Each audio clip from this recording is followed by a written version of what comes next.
Buenas noches, mi nombre es Diego Javier Sanguino Delgado, estudiante del programa Ingeniería Civil en Uniminuto.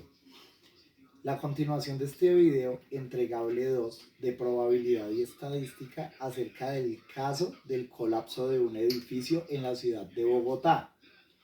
En este segundo entregable abordaremos temas acerca de cómo la estadística nos puede ayudar para prevenir, medir y cuantificar posibles sucesos. En este caso, el tipo de reacciones del suelo mediante mediciones de diferentes tipos de sismos en la misma zona. Para ello, el día de hoy utilizaremos una hipótesis, la comprobaremos para saber si existe correlación en las dos variables que vamos a manejar, para lograr una gráfica lineal que nos dará la respuesta acerca de nuestra hipótesis. Empezaremos por un análisis de regresión lineal, el cual nos permitirá, por medio de unos análisis, cuantificar la relación entre la intensidad del evento principal y sus réplicas.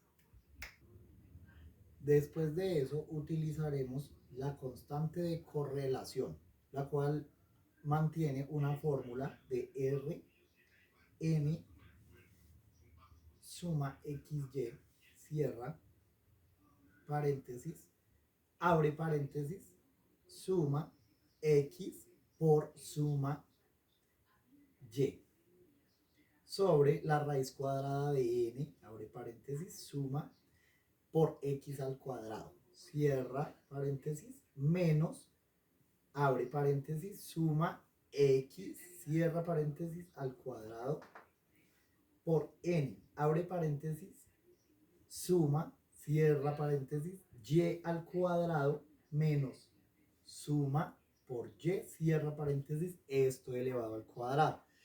Con esta fórmula no podemos tener un valor al aplicar con los datos que obtuvimos en nuestro primer informe, que nos indica un valor de R de 0.76, y lo cual quiere decir que es una correlación positiva.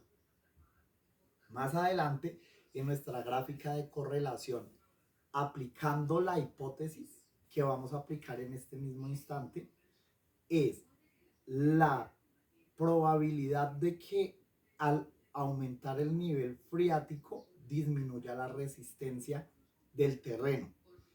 Y por otra parte, saber que a mayor intensidad de el sismo, a mayor magnitud del sismo, el número de réplicas es mayor. Todo esto lo podemos saber aplicando estas fórmulas. Esa es nuestra hipótesis y ya les explicaré cómo la vamos a comprobar para saber si es positiva o negativa. Para eso tenemos que tener dos valores. Primero, HN, que venga nula, y HD y H alternativa, como una posible solución alternativa. Entonces, vemos, para utilizar estos datos, utilizamos la ecuación de regresión, utilizamos pendiente, intercepto, ecuación final, coeficiente de determinación, para así llegar a la probabilidad aplicada. Entonces nuestra hipótesis dice, el colapso de un edificio es un evento crítico. La ingeniería civil establece umbrales mínimos de resistencia del suelo para garantizar la seguridad. Tenemos los datos del caso, como fue la resistencia muestral de 12.6 de resistencia del suelo a la desviación estándar de la muestra de 1.25. Formulamos la hipótesis. Asumimos para esta pequeña prueba de resistencia mínima seguro una construcción requerida en este tipo en una zona de 13.5 MP, que esto qué quiere decir, la resistencia del suelo. Tenemos dos hipótesis, hipótesis nula, que la resistencia promedio del suelo es igual o mayor a 13.5 MP y tenemos la alternativa que nos habla de 13.5. El objetivo es determinar si la evidencia de la muestra de 12.6 MP soporta la afirmación de que el suelo es insuficiente. Usaremos el nivel de significancia. ¿Esto qué quiere decir? Que vamos a demostrar por diferentes factores a ver qué tan probable es ese suelo en esa unidad para saber si es posible realizar acciones en ese tipo de suelo. La prueba T de una cola con el cálculo estadístico T x menos u0 sobre 8 sobre raíz de n.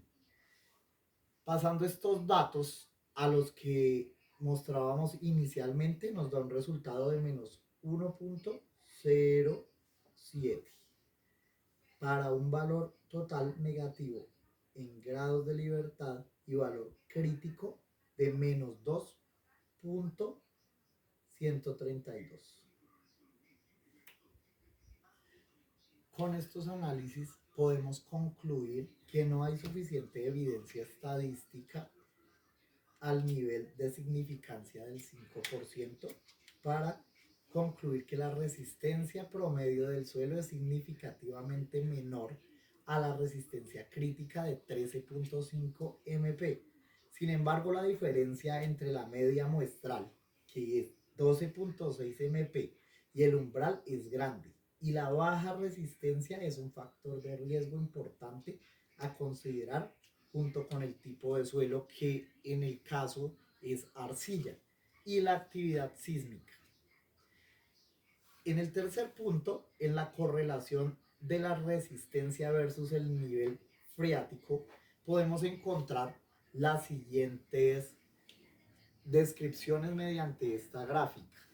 Entonces podemos encontrar en el eje X el nivel freático y en el eje Y la resistencia. Es coherente porque pues nos da una gráfica lineal en progresión en donde es muy fácil analizar la correlación de las dos variables. Podemos observar con estos resultados que por cuestiones de tiempo en el video no puedo expresar detalladamente, pero sí podemos ver los resultados en donde el nivel freático, al ser mayor, la resistencia del suelo es mucho mayor.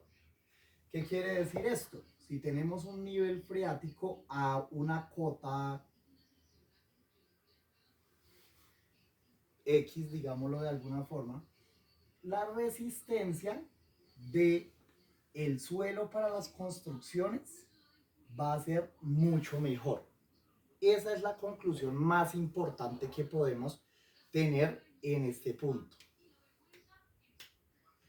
Por otra parte, hicimos un análisis con el caso de estudio realizado en donde se hacía la prueba de correlación magnitud versus réplicas. Pasa algo similar que podemos analizar en los gráficos.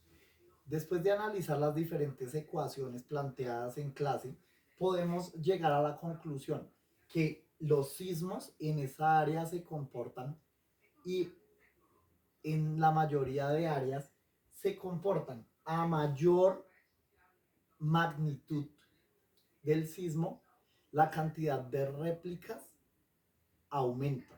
A menor magnitud del sismo,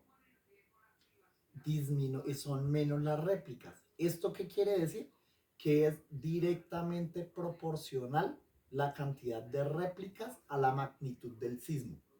Esto nos deja evidenciar que la probabilidad y estadística para nuestro mundo es demasiado importante, ya que con datos cualitativos y cuantitativos podemos llegar a estudiar, prever y tomar medidas de protección a muchos eventos, como en este caso se presenta el colapso del edificio, para así poder saber causas y prevenir posibles futuros casos, poder mitigar impactos económicos y, lo más importante, vidas humanas.